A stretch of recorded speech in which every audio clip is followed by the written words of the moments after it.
Fanboys. I said don't flip. Oh!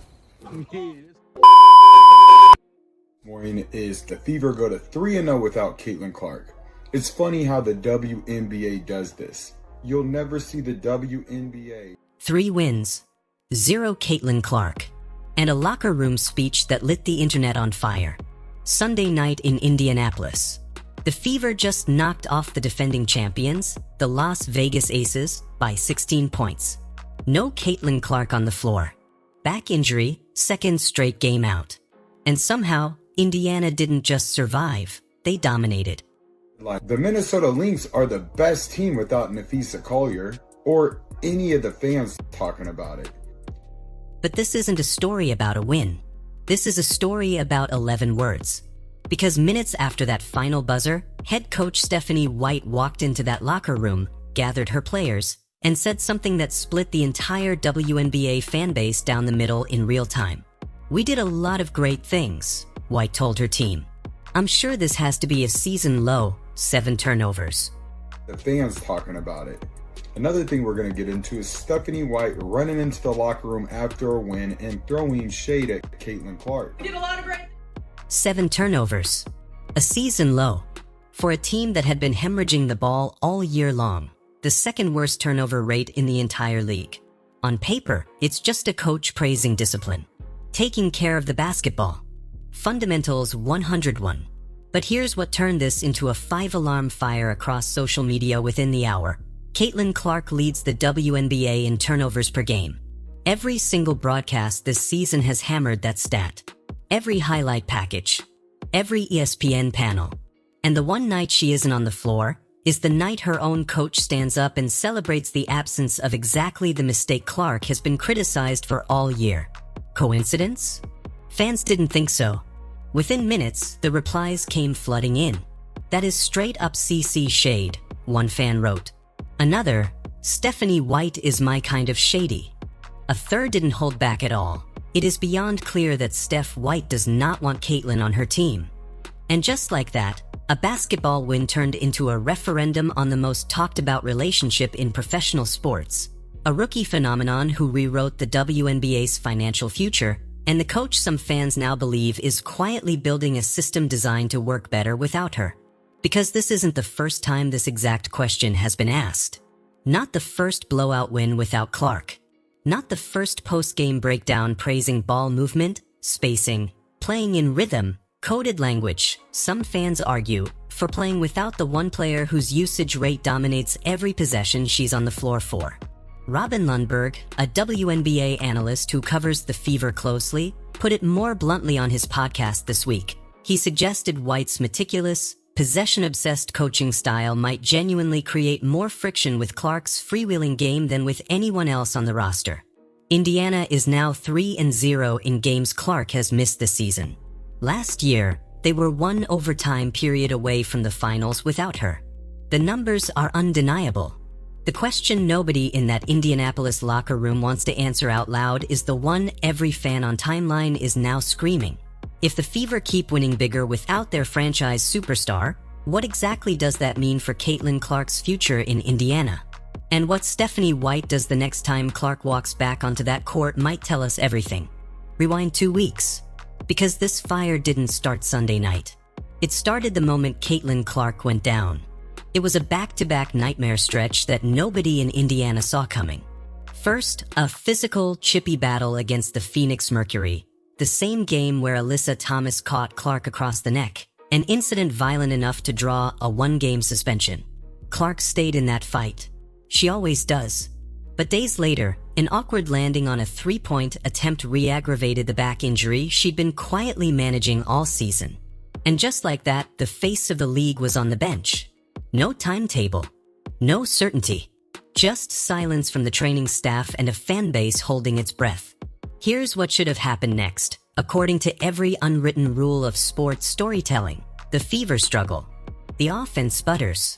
The broadcast crews spend 3 quarters talking about the void Clark leaves behind, the shots that go uncontested, the crowd energy that dips without her signature logo threes. Instead, Indiana didn't blink. First game without her. Ty Harris, a veteran guard who barely sniffed the rotation all season, got the surprise start. She delivered the best game of her year. 16 points, 3 assists, just 2 turnovers in a season-high 30 minutes.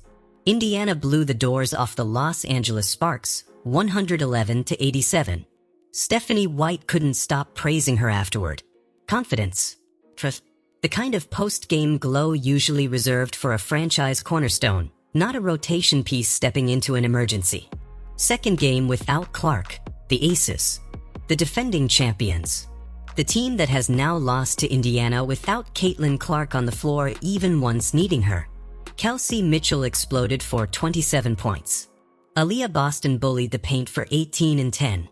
And the turnover total that would ignite everything, 7, a number the Fever hadn't sniffed all year.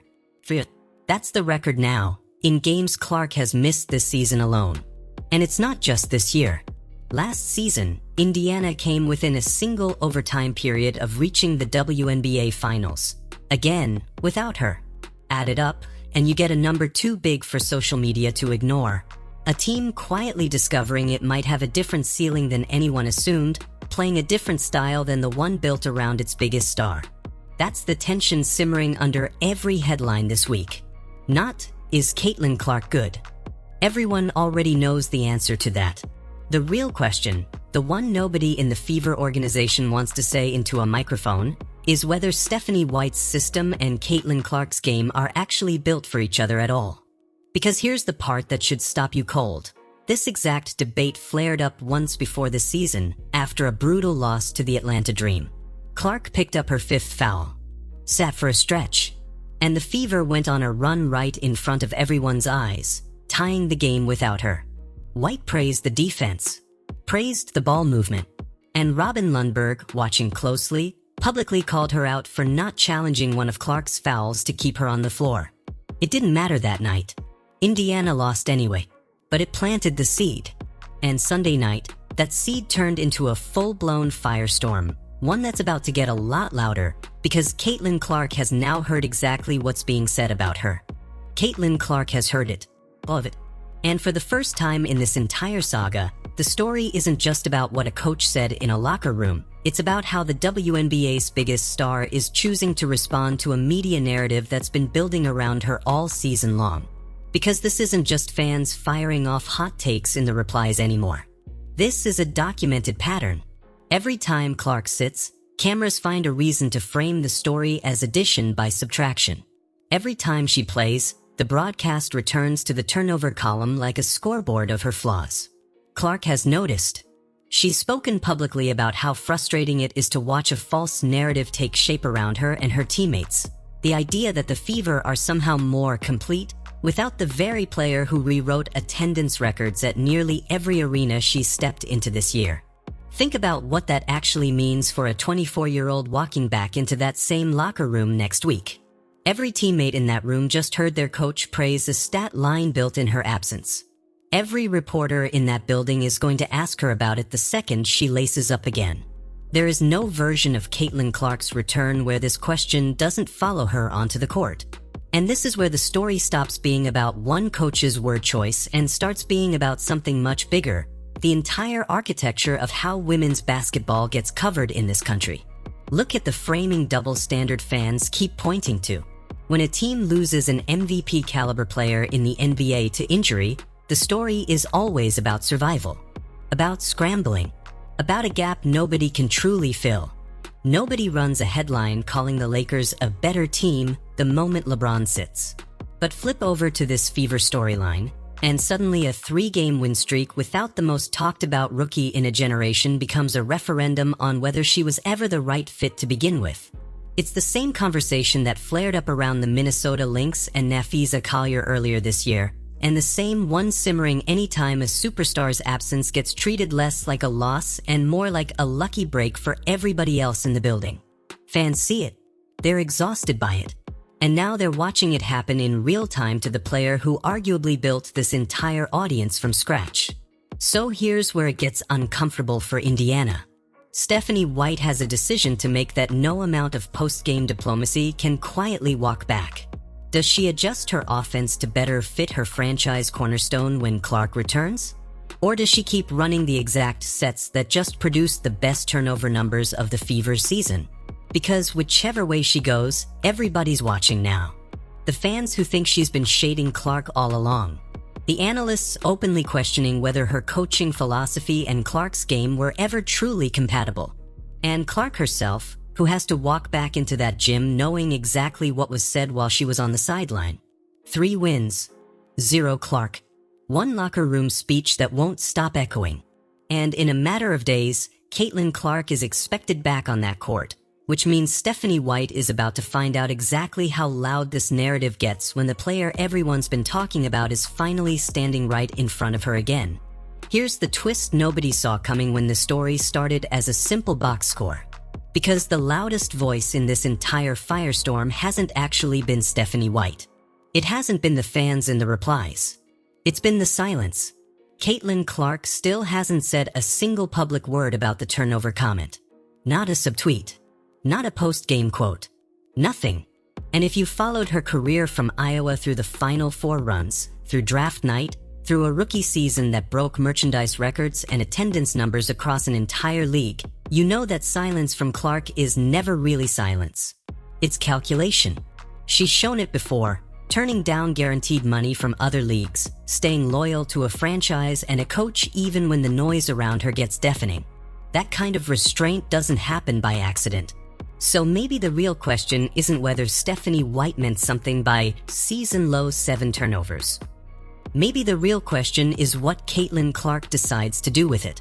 Because here's what history in this league tells us. Every single time this exact storyline has flared up, a big man's absence in Minnesota, a superstar's benching anywhere else in basketball, the player at the center eventually gets the loudest word of all. Not through a press conference. Through a performance. And if Clark walks back onto that court next week and Indiana's offense looks different, sharper, faster, more designed around her downhill attacks and logo threes, every fan who called this CC shade is going to feel validated.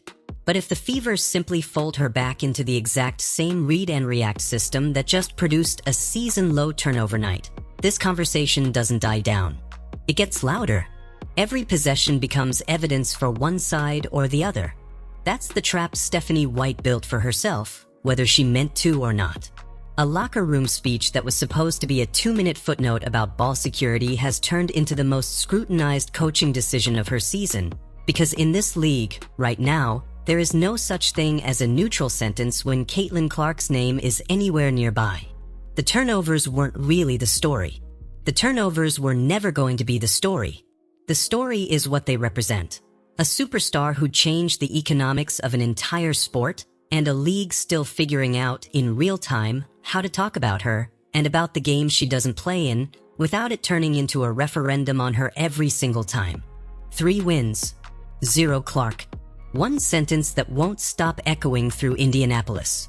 And when Caitlin Clark finally steps back onto that court, the box score isn't going to be the only thing everyone's watching.